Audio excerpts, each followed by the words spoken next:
Yes, my name is Schoolland. Because I'm married to a Schoolland, I'm made in China. And I lived in China for 26 years during the most horrible time. And so today I want to share with you how I remain to be relatively free in a different form of freedom than under the most unfree situation. First of all, this is my philosophy. There's a God-given purpose in everybody's life. I do believe in God, and I do believe God had purpose for me. And in your purpose lies your power. That's how I start. This is me during the pandemic. In Hawaii, all the parks and were locked down. So I just went out. And because my background, I don't ask what the country can do for me. I ask what the country can do to me. That's very different. And so the most important thing, because I only have 30 minutes, so I don't elaborate too much. The most important thing for me is I have to make a decision. I have to make a choice. Do I own my life 100%, or do I share the ownership of my life with others? For example, in China, mostly the government and the parents, and others, your company, your boss. Everybody owns a bit of your life, and at the end, you hardly own anything. And so after you make a decision, you should act on it. And but because you own your life 100%, you're 100% responsible for your action, for your choice. And there's many ways to maintain free and to really hold on to the ownership of your life. Now there's not only one way of it. And also there's many ways to achieve that. This is a picture Martin remembers in Nepal. They have so many wires out there, and we don't know how it worked, but it worked. And the main point I want you to walk away with today is, do not victimize yourself. You're a survivor under whatever circumstances. And daily life too, most people doesn't even realize they're victimized themselves. So catch yourself if you do that. So this is my history. My parents, and we were a very affluent family. We're the top 2% at the time, before the communists came. And my mom and my father, and but that time in 1956 is already kind of very political in China, and you cannot really have elaborate weddings. So they did it in their at home. I think they have a wedding somewhere, but the picture is taken at home. This room was the living room for the house. My grandparents, fortunately, about 1930, the end of 1930, they moved to Shanghai because the Japanese came to Beijing, and so they moved to Shanghai. They rented this very beautiful Western-style house with a huge backyard and front yard and 2 levels. And then after the communists came, they just lived on the second floor for themselves. There's 1.5 bathrooms and two bedrooms and 1 living room and 1 dining room. And this was taken in the living room. But soon after this room was given to some other family. You now read We the Living. It's the same thing.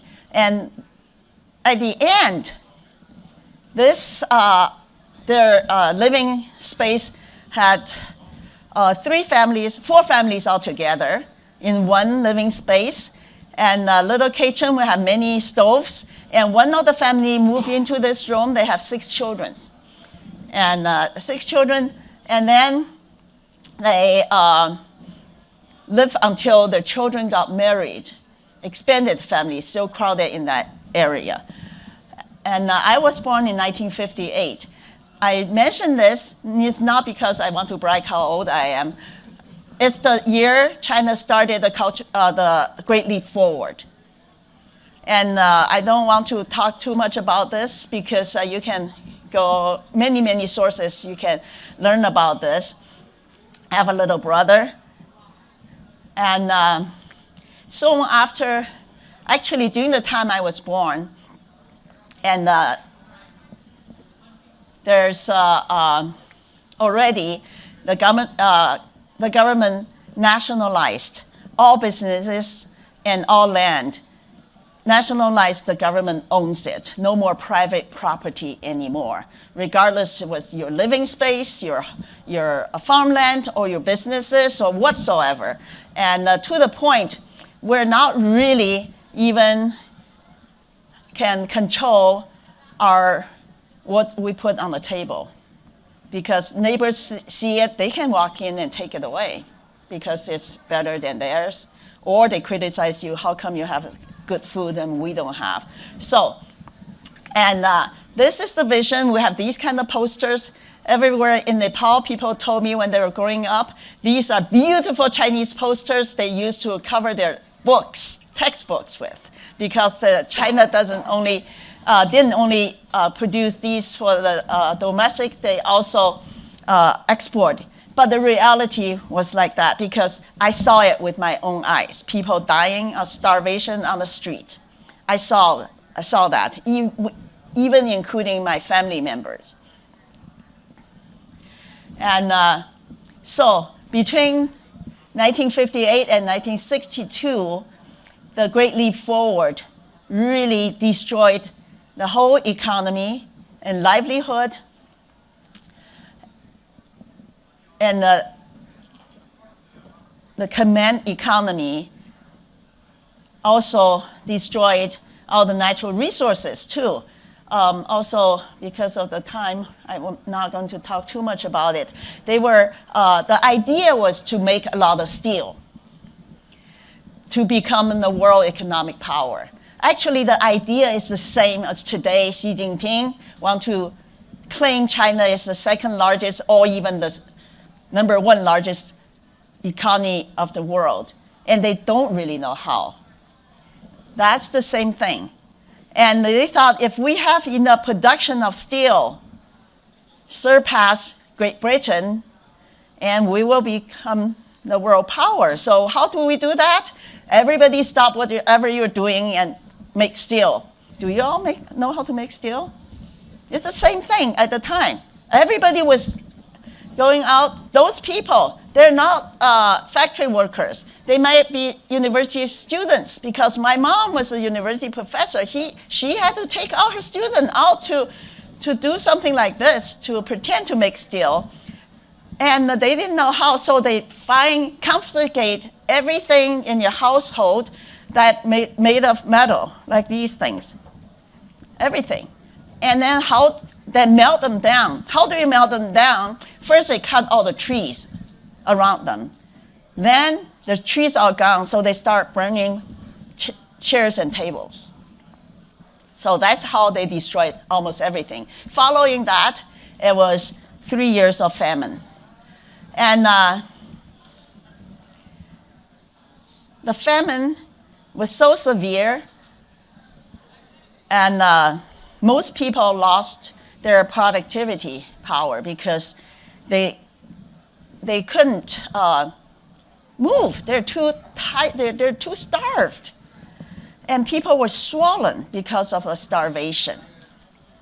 And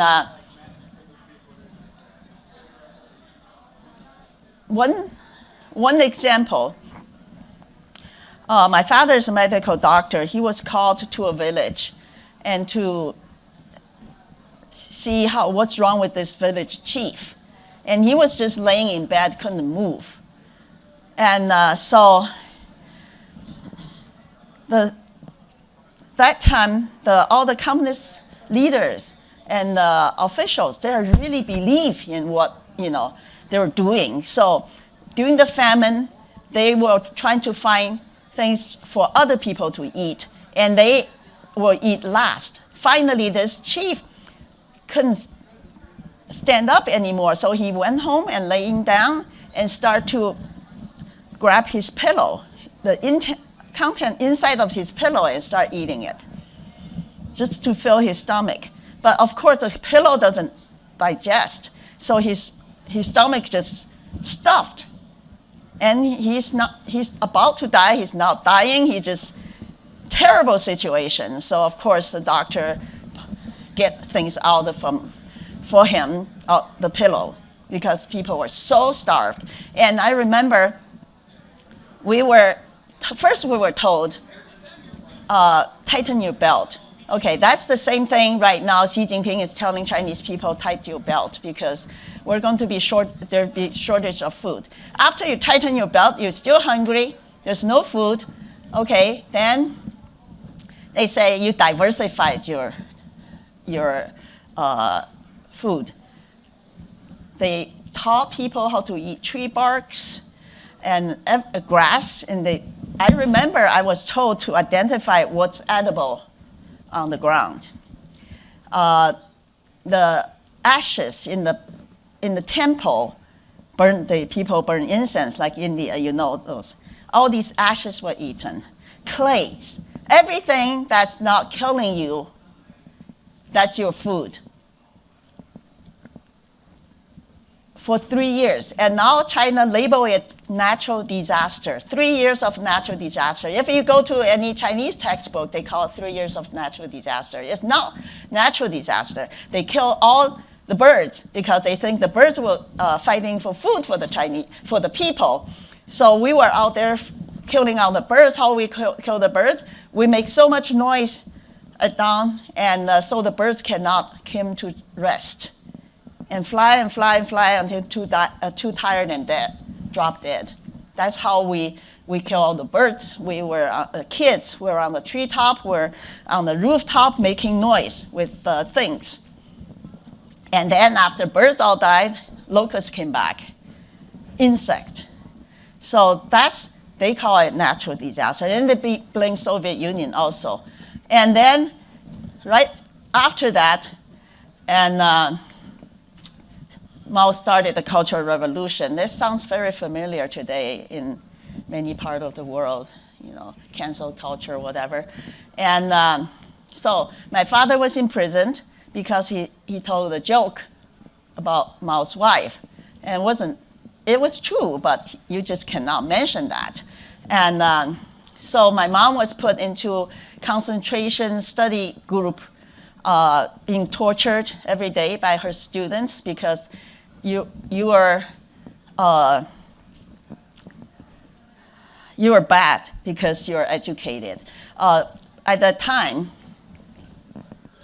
China divided the entire country into 2 groups, segregated, red and black. I was born black because the black, number 1, people own land. Number 2, people are rich. Rich, the standard means you're not starving.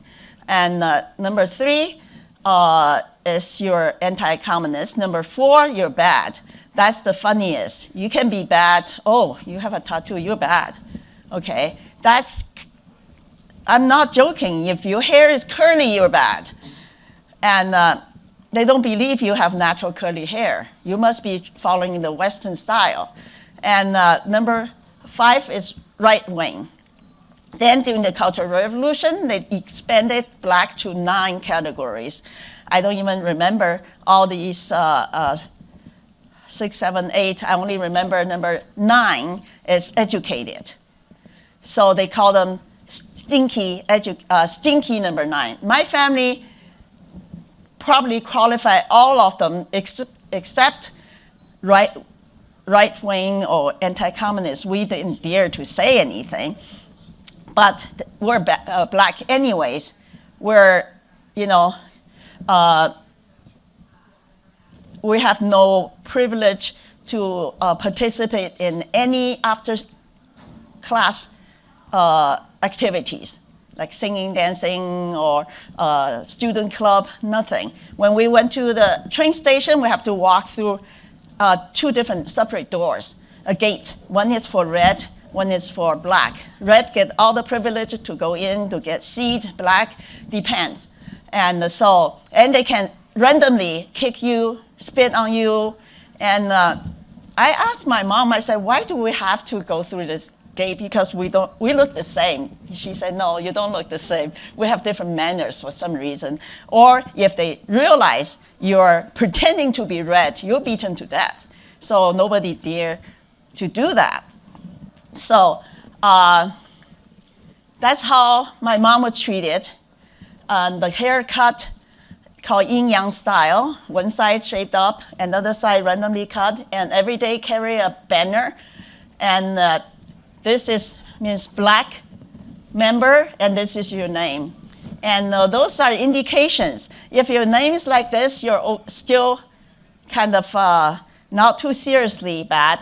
If your name has a cross, means you're really bad. And if name upside down, you're even worse. And then if your name have a red cross, means you're going to the execution ground.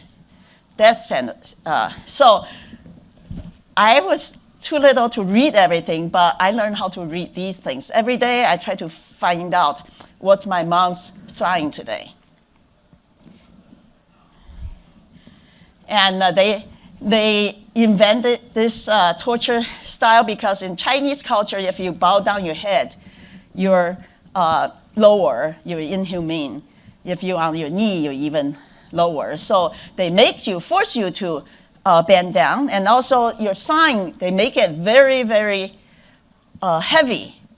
So after hours, sometimes 24 hours, you're there, you just couldn't stand up anymore. And a very thin wire cut into your flesh on your neck is very painful. Like my grandfather, he was forced to kneel on a bench, very narrow.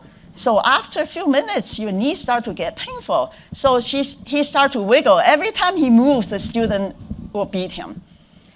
And that's educated way of torturing.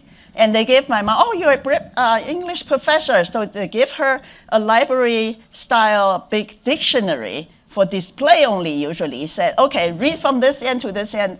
You cannot move your head. And read out loud. Every time she couldn't see, she goes like this. They just beat her. And my great-grandmother, she has bonded feet. She was 88 years old that time. She never worked a day in her life. And she was forced to go clean the public park. And soon after that, she died. And these are the ways you can tell. And those people, some have crossed. Those are their crimes. And like that, they even portray them as a pig. And they have to stand on top of chairs and tables on stage, so they were high enough for people to see. And everybody was bent down. And then the beaten or exhausted to death, and they just kick you into a pit. Or they just kill you. And also they will come to the house of these so-called black people's home and take whatever, destroy things is not culturally, politically correct, and take away things of value, like jewelry, your bicycle, whatever. And so when the Red Guard came to our house, my parents, of course, not home, and they make my brother and I watch. They burn all my father's shoes because he has more than one pair. And my mom's clothes, they're Western style, and also our family photos. They say, look at this. This is evidence. They dress Western style and take photos, and they have a smile on their face. How evil. So they were all burned and shredded. My mom's clothes all shredded. And our dishes are not Chinese style. They're flat plate and broke. They make us broke all our dishes. And one thing, when they one day they took my mom to the house. You have to wear a cone hat and the sign, and you have to have a gun to chant, and you have to out loud saying, "I'm so and so. I'm the enemy of the people. I'm this and that." And then one day, my brother and I were home. Oh, by the way, our school were closed, so we have nowhere to go. So we just hang out like little kids would do. And they came to our house, and they gathered people around and put us, stood in front of my mom. They said, "Okay, you tell us how your mom taught you to be anti-communist."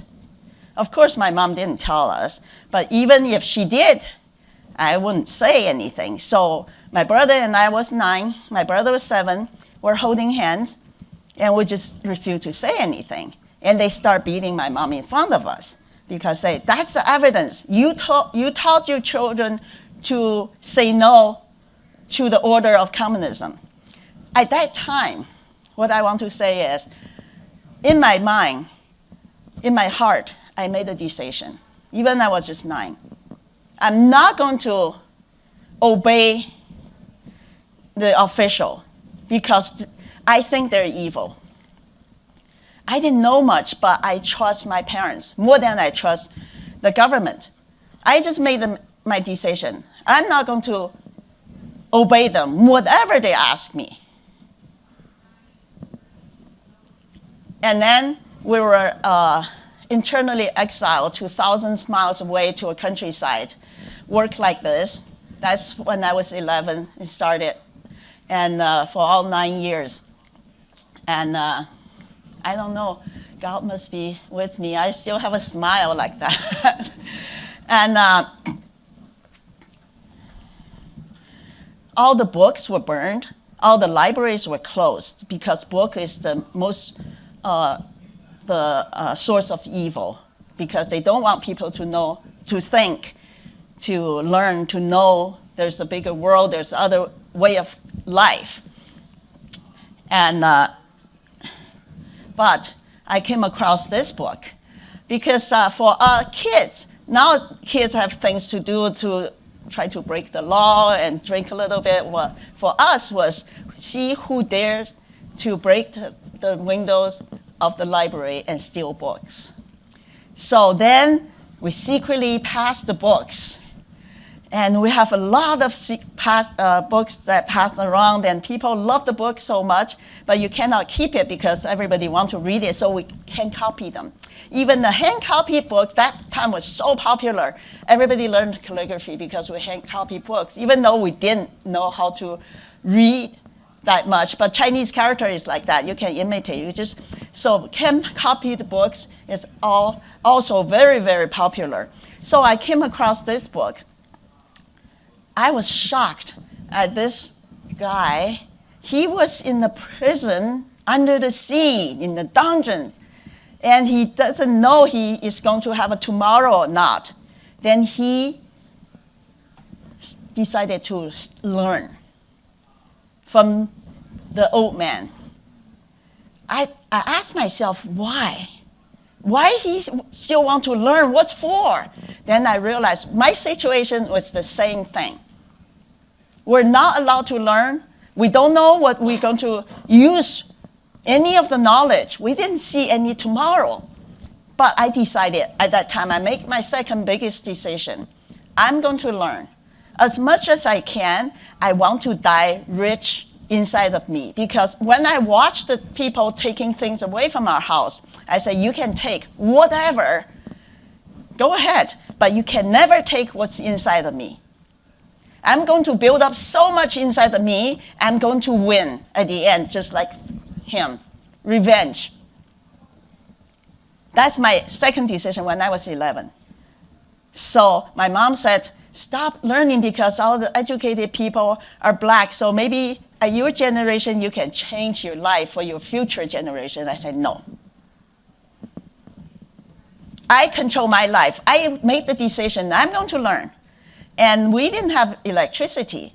Every night, I have a flashlight. I cover myself in the blanket, read all night long, every night. All these stolen books. I remember we didn't have a lot, but War and Peace. I was only 11. I read, I don't know how many times until I got the second book. I've almost memorized it.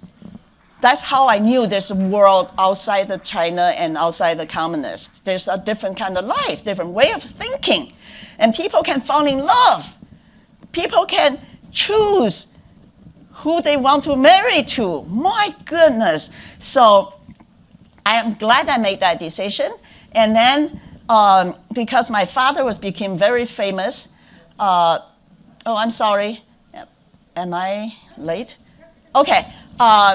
He was a medical doctor in the countryside. We were supposed to be re-educated by the peasants and whatever, but they need medical treatment. They never had it. So my family, we built a clinic together with the mud bricks and whatever, and we did surgery, we did everything. I participated as a little kid holding flashlights for my parents. My mom became my father's helper because there's no nurse. She never learned. We performed open heart surgery, delivered babies, and whatever. So my father became very famous, and they took us to a better position in the steel mill. So I spent another 5 years in steel mill. I learned how to, all the process of making steel. I can operate machines. I learned how to drive tractor because that's my decision. I just want to learn everything. Now I impress a lot of people when they, my friends who work in the steel factory, and when he talked, I said something, he said, what? How do you know this? How do you know that? Well, I just do, because that's my decision to fight with the communism, because it's my life. And then in 1977, China reopened universities to the public. So we all took the opportunity to take the examination and to enter university. That's the first time I get to use my action to change my life, because I was already a worker at the steel mill. I have no opportunity to leave because the government decide where you live and what you do. So I said, this opportunity I can grab and use it to change my life. So I will not let go of this opportunity. I tried so hard because I didn't had education. Not like people in Shanghai and Beijing, they still had some education in school. We just went to work, farm work or steel mill work. But I just learned on my own. Fortunately, when we're exiled to the places, there's other people, about a few other families, they are also exiled, super smart, intelligent, educated people. So I didn't have a children friend or my age or play with toys. I just went to all these uncles, aunties' house every day, and they taught me. So fortunately, I passed. And I went to university, so I moved out of the steel mill and exile place. And after that, I grabbed every opportunity I can make a change of my life with my own effort. I never let go of that. So in 1984, I came to the United States as a graduate student. So then my whole family united in the United States. So we have a happy ending. So this time, fast forward, 2020, March, when I heard about the pandemic things, and my first reaction is the government is going to scare the people and expand their power and control your life. I knew right away because that's how I lived through. I said, I refuse. I refuse to be scared. I refuse to be told what to do, to wear a mask, to stay home. I refuse. So first thing I did was I cut off all the media. No TV, no newspaper, no radio. I don't want people to tell me how many people infected, how many people died, how shortage of a ventilator, whatever. I just decided I want to live the life I choose to. I'm not going to be let anybody interfere. So I was very successful. I have a great 3 years. I have no complaint. No complaint. And my husband would say, oh, they say only 5 people can gather. I said, don't tell me. I don't care. Every night, because all the restaurants closed, I knew because people have no place to go, then they came to my backyard. 20 people. My neighbors are good. They didn't report it us. The figures maybe less than 10, the most is like 30 people. I had people's wedding in my backyard, whatever. And we'll go to the beach and go to the mountain, and people told me, oh, my friend just got fined $2,000 walking on the beach. I said, well, I just go. If they came, I deal with it. I'm not going to stop what I want to do just because I'm afraid. They may fine me, they may stop me. No, that's not how I do my life, because my life, I'm not going to let anybody tell me what to do or intimidate me. So really, I had a great time. So thank you.